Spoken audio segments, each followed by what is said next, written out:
Welcome to this first video, and actually the first video in the playlist on differential equations. I know I touched on this before when we did harmonic motion, and I think I might have touched on it in other subjects. But now, because of your request, we'll do a whole playlist on this, and that's, I think, a fairly useful thing because differential equations is something that shows up in a whole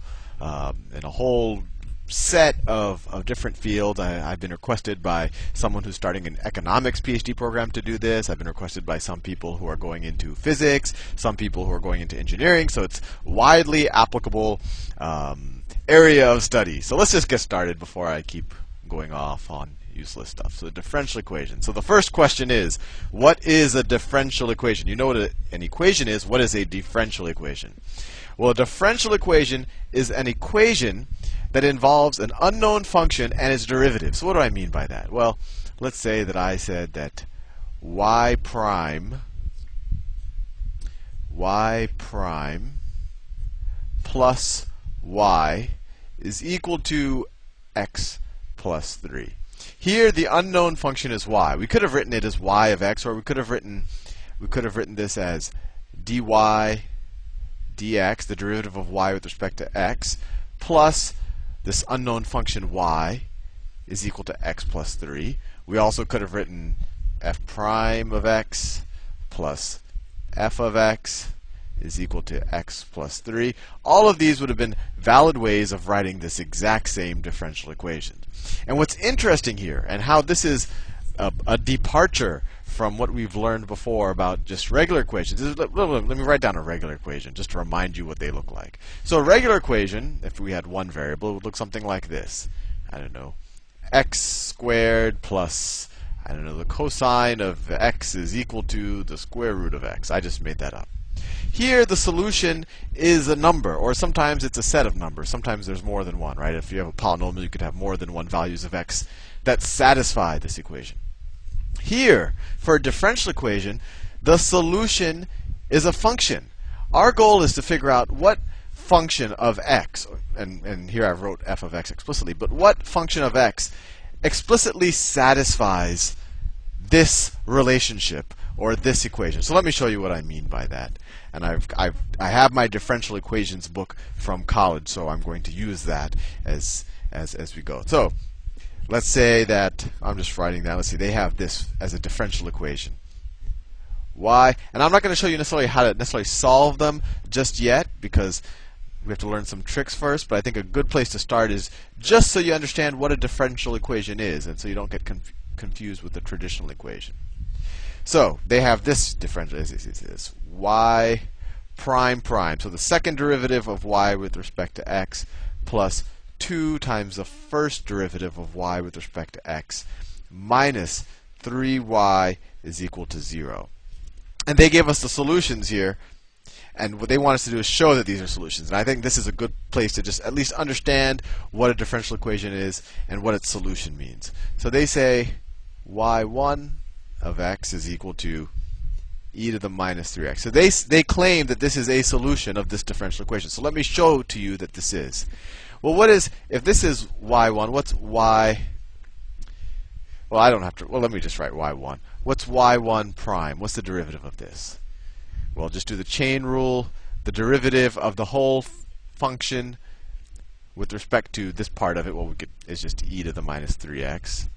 And then you take the derivative of the inside. So that's just the derivative of the outside, e to the minus 3x. And the derivative of the inside is minus 3. Right? And then the second derivative of y1 is equal to, we'll just take the derivative of this, and that's just equal to plus 9, right? Minus 3 times minus 3, e to the minus 3x. Now let's verify that if we substitute y1 and its derivatives back into this differential equations, that it holds true. So y prime prime, that's this. So we get 9 e to the minus 3x plus 2y prime plus 2 times y prime. Well, this is y prime. So 2 times minus 3 e to the minus 3x plus, minus 3 times y. Well, y is this. So minus 3 times e to the minus 3x. Well, what does that equal? That we get 9e to the minus 3x minus 6e to the minus 3x minus 3e to the minus 3x. Well, what does that equal? We have 9 of something minus 6 of something minus 3 of something. So that just equals 0. It doesn't matter if 0 of whatever. So that equals 0. So we verified that for this function, for y1 is equal to e to the minus 3x, it satisfies this differential equation. Now there's something interesting here, and you've kind of touched on this with regular equations, is that this might not be the only solution. In fact, we'll learn in maybe a video or two that often the solution isn't just a function, it could be a class of functions where usually they're all kind of the same function, but you have a difference of constants. But I'll show you that in a second. But here they actually show us that there's another solution, that this will actually work with, we could try the equation y2 of x is equal to, well, just simple e to the x. And we could verify that, right? What's the first and second derivatives of e to the x? Well, they're just e to the x. So the second derivative of y2 is just e to the x plus 2 times the first derivative is what? Well, the first derivative of e to the x is still e to the x, 2e to the x, minus 3 times the function, minus 3e to the x. Well, 1 plus 2 minus 3, well, that equals 0 again. So this was also a solution to this differential equation. Now, before we go on, in the next one, I'll show you some fairly straightforward differential equations to solve. I think it's a good time now that you hopefully have a grasp of what a differential equation is and what its solution is. That its solution isn't a number. Its solution is a function or a set of functions or a class of functions. It's a good time to just go over a little bit of terminology. So there's two big classifications. Well, actually, there's a first big one, ordinary and partial differential equations. I think you might already guess what that means. An ordinary differential equation is what I wrote down. It's one variable with respect to another variable, or one function with respect to, say, x and its derivatives. Partial differential equations we'll get into later. That's more complicated. That's when a function can be a function of more than one variable, and it has, you can have the derivative with respect to x and y and z. We won't worry about that right now. If your functions and their derivatives are a function of only one variable, then we're dealing with an ordinary differential equation. And that's what this playlist will deal with. Ordinary differential equations. Now, within ordinary differential equations, there's two ways of classifying, and they kind of overlap. You have your order. So what is the order of my differential equation? And then you have this notion of whether it is linear or nonlinear. And I think the best way to figure this out is just to write down examples. So this differential, let me write down one. I'm getting this from my college differential equations book. X squared times the second derivative of y with respect to x plus x times the first derivative of y with respect to x plus 2y is equal to sine of x. So the first question is what is the order? Well, all the order is the highest derivative that exists in your equation, the highest derivative of the function under question, right? The solution of this is going to be a y that satisfies a y of x that satisfies this equation. And the order is the highest derivative of that function.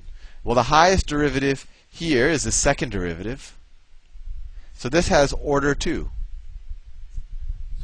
Order 2. Or you could call this a second order ordinary differential equations. Now, the second thing we have to figure out, is this linear or is this a nonlinear differential equation?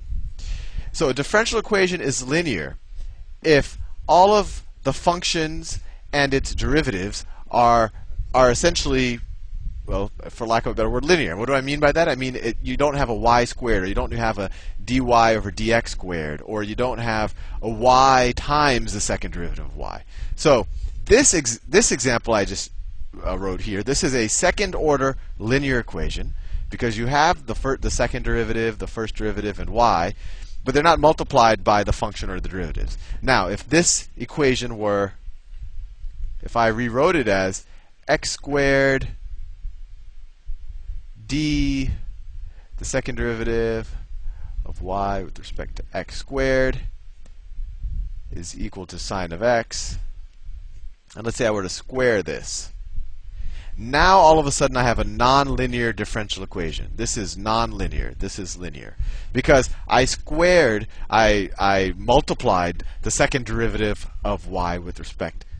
I multiplied it times itself. Another example of a nonlinear equation is if I wrote y times d squared, the second derivative of y with respect to x is equal to sine of x. This is also nonlinear because I multiplied the function times its second derivative. Notice here I did multiply stuff times the second derivative, but it was the independent variable x that I multiplied.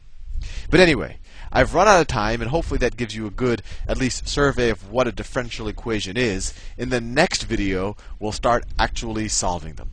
See you soon.